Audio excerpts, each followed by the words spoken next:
اعوذ باللہ من الشیطان الرجیم بسم اللہ الرحمن الرحیم زعم الذین کفروا ان لن یبعثوا، گمان کرتے ہیں یہ کفار کہ انہیں ہرگز دوبارہ زندہ نہ کیا جائے گا۔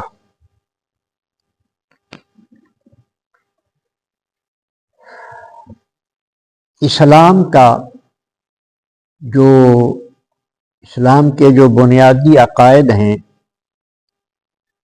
ان میں ایک بہت اہم اور ضروری عقیدہ یہ ہے کہ بندے نے موت کا ذائقہ چکھنا ہے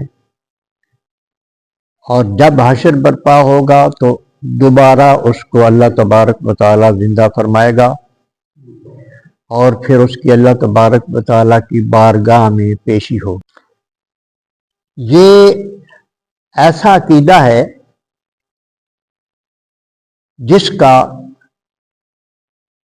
جسے ایمان بالغیب کہتے ہیں۔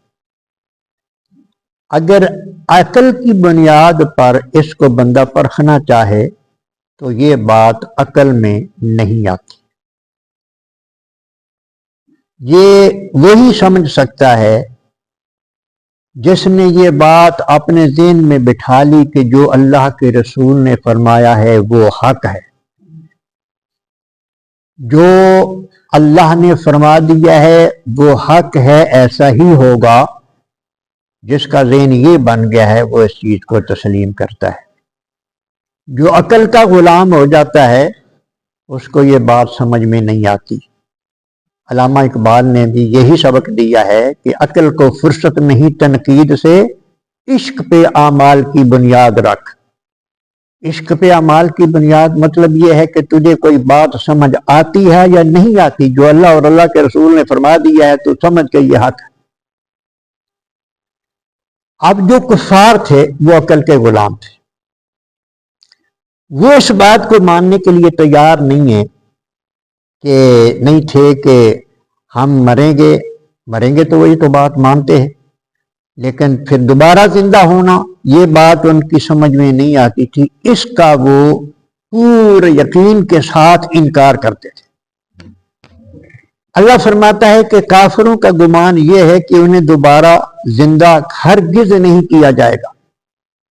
قل، آپ فرما دیں ہیں محبوب صلی اللہ علیہ وسلم، اللہ تبارک و تعالیٰ اپنے محبوب کو حکم دے رہے ہیں کہ ان کو یہ بات کہہ دو، بلا کیوں نہیں، یہ جو تم انکار کرتے ہو کہ کیوں نہیں زندہ کیا جائے گا، وربی، اور مجھے اپنے رب کی قسم، اللہ پاک فرما رہا ہے محبوب میری قسم کھا کے ان کے سامنے بات کرو، لتبعثن، تمہیں ضرور اٹھایا جائے گا۔ اللہ تبارک، وہ تو یہ سمجھتے تھے کہ جب بندہ مر جائے گا، مٹی سے مل جائے گا، اس کے ذرے بکھر جائیں گے تو یہ ان کو جمع کرنا ہی محال ہے، یہ عقل میں آتا ہی نہیں کہ وہ ذرات جمع ہو جائیں گے پھر بندہ بن جائے گا۔ تو بندہ ایک کام شروع کرے، اس کا مٹیریل جمع کرتا ہے، اس کو مختلف اشیاء جمع کر کے پھر اس کو آہستہ آہستہ بناتا ہے۔ اللہ تبارک و تعالیٰ کا معاملہ اس طرح کا نہیں، یہ پوری کائنات ہے نا، پوری اللہ فرماتا ہے تمہارے آنکھ جھپکنے سے پہلے میں اس کو ختم کر کے ایک نئی کائنات قائم کر سکتا ہوں، اس میں اتنی طاقت ہے۔ اس کا جو ارادہ کیا نا، اللہ پاک کسی چیز کا ارادہ کیا ہے تو صرف کن فرماتا ہے، ہو جاتا ہے، اس کا صرف کن چلتا ہے، کن کہتا ہے تو سب کچھ ہو جاتا ہے۔ تو نبی کریم علیہ الصلوۃ والسلام کو اللہ نے فرمایا کہ کیوں نہیں محبوب ان سے کہو کہ میں اپنے رب کی قسم کھا کے کہتا ہوں کہ تمہیں دوبارہ زندہ کیا جائے گا، ثم لتنبؤن بما عملتم، پھر تمہیں بتا دیا جائے گا کہ تم نے کیا عمل کیے ہیں۔ جڑی گل ہے نا جی، یہ بڑی غور طلب ہے۔ تمہیں بتا دیا جائے گا کہ تم نے کیا عمل کیا ہے۔ ہمارا ریکارڈ بن رہا ہے، ہم نے اب جو نماز پڑھی ہے نا، فرشتوں نے بھی لکھ لیا ہے، کرامن کاتبین، اللہ پاک کا ایک محکمہ ہے جو اللہ پاک نے قائم فرمایا ہوا ہے، حساب کتاب رکھنے کا۔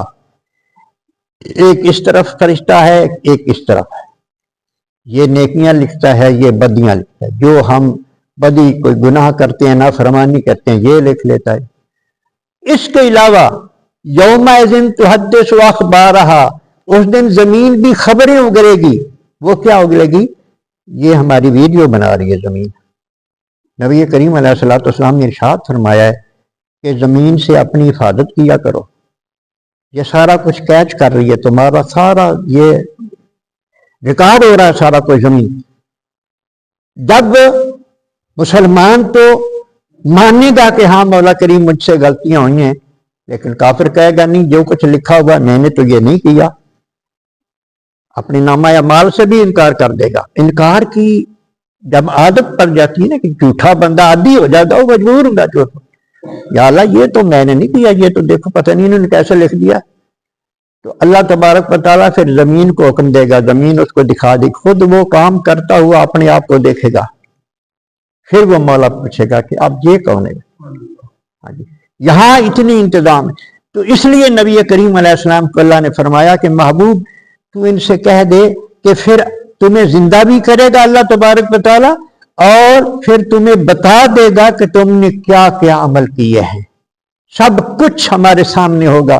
وَذَلِكَ عَلَى اللَّهِ يَسِيرٌ، اور یہ بات اللہ پر آسان ہے، اللہ کے لیے یہ مشکل، تمہیں مشکل لگتی ہے کہ ہم یہ نہیں کر سکتے تو کوئی تم تھوڑا کرو گے، یہ اللہ تبارک و تعالیٰ کرے گا، اور اللہ کے لیے آسان ہے، کوئی کام اس کے لیے مشکل نہیں ہے۔